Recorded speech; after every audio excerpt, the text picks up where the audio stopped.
sebenarnya yang berhak memberikan nama adalah pemilik terakhir dari keris pusaka tersebut. Tapi sebelumnya jika kita tahu misalnya keris warisan turun-temurun sudah mempunyai nama, maka pemilik terakhir bisa menggunakan nama sebelumnya. Tapi jika ingin menggantinya juga tidak apa-apa ya.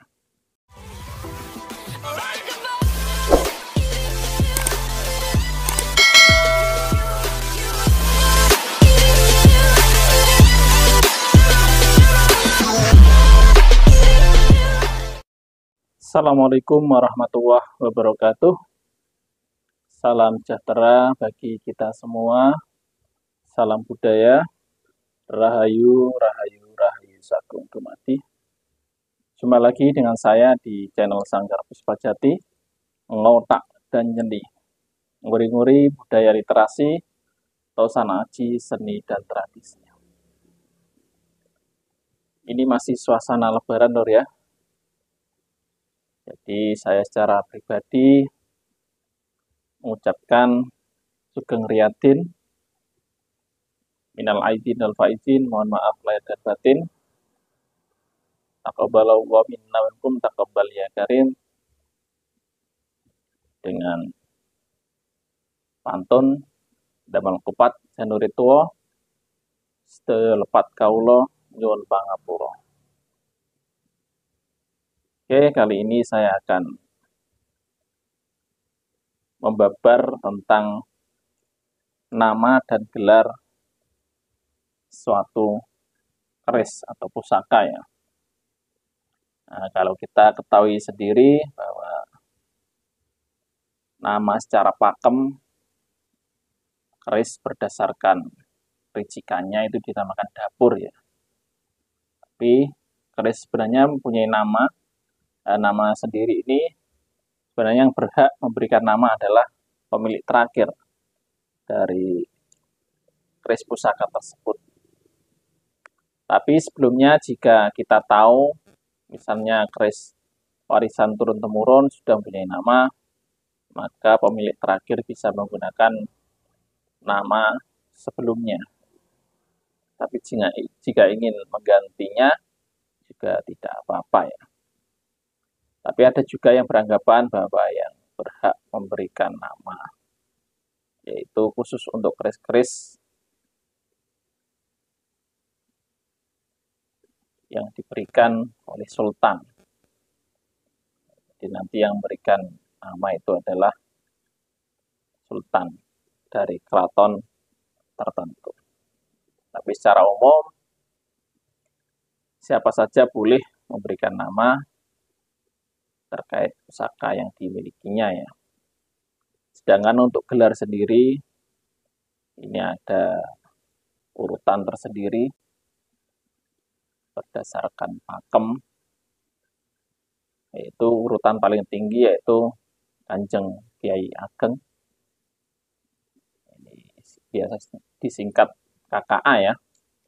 Terus selanjutnya yaitu Kanjeng Kiai atau Kakak. Terus yang terakhir yaitu Kiai. Jadi untuk keris-keris keraton itu biasanya menggunakan gelar Kanjeng Kiai Ageng. Sebagai contoh, ada beberapa keris yang dimiliki dalam keraton Yogyakarta ya. Itu ada keris namanya Kopek.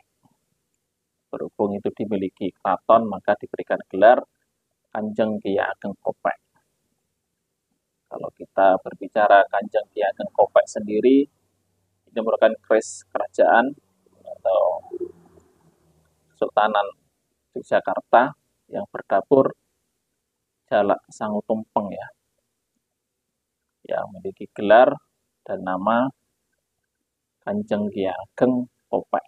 Terus ada lagi salah satu pusaka lagi ya, ini yang wajib dimiliki oleh penerus tahta Sultan Yogyakarta, yaitu Kanjeng Kiai Ageng Joko Piturun. Kanjeng Ki Ageng Joko Piturun sendiri menurut riwayat yaitu berdapur jalak dinding. Seperti itu. Jadi untuk keris-keris keraton itu bisa menggunakan gelar dan nama. Dari gelar diikuti namanya. Seperti tadi Kanjeng Ki Ageng Kopek, Kanjeng Ki Ageng Joko Piturun, atau bisa menggunakan Kanjeng Kiai. Tapi untuk orang-orang biasa, seyogianya menggunakan gelar Kiai saja. Sebenarnya tidak apa-apa, cuma nanti ini berhubungan dengan etika atau kepantasan ya. Misalkan kita mempunyai anak, misalkan kita bukan keturunan Jata, anak kita dikasih nama Raden Mas, siapa gitu kan, sebenarnya tidak apa-apa. Cuma dalam segi hal kepantasan atau etika, malah nanti bisa menjadi bahan olok-olokan nanti nama anak kita itu. Jadi seyogianya bagi para pecinta dan pelestari tosanaji atau pusaka itu bisa menggunakan nama gelar dan nama ya, pusakanya dengan menggunakan gelar Kiai. Nah, seperti contoh, ini salah satu pusaka saya. Seperti ini. Kalau kita lihat dapurnya, nah, ini sudah sering saya keluarkan ya di channel ini ya. Ini dapurnya sendiri adalah dapur Kebo Lajer. Dan karena saya suka dan saya juga belum tahu nama dari pusaka ini, maka pusaka ini saya beri gelar dan nama Kiai Kebo Kenong. Asal-usulnya karena ini dapurnya Kebo Lajer dan saya mendapatkan pusaka ini di daerah Kenongo, salah satu daerah di kecamatan sebelah ya. Maka keris dengan dapur Kebo Lajer ini saya berikan gelar dan nama Kiai Kebo Kenong. Seperti itu ya. Jadi untuk nama itu sesuai keinginan. Kalau gelar seyogianya nanti bisa menggunakan gelar Kiai. Terus untuk nama sendiri itu tidak sesuai dengan dapurnya juga tidak apa-apa. Seperti halnya keris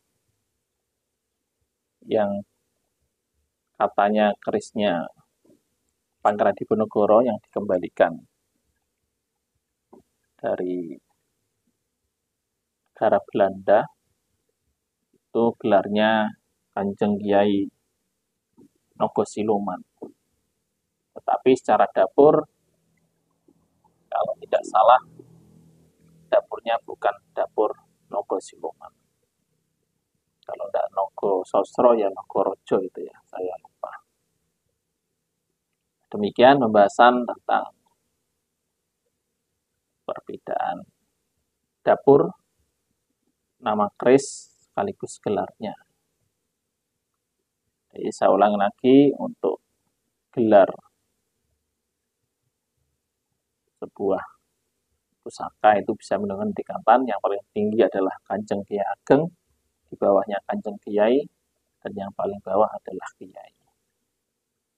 Oke, demikian pembabaran tentang gelar dan nama sebuah pusaka.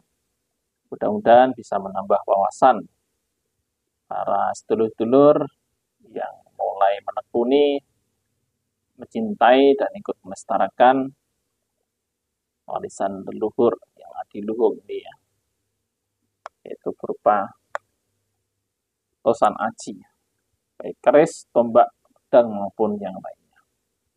Demikian kiranya pembahasan kali ini, kurang lebihnya saya mohon maaf.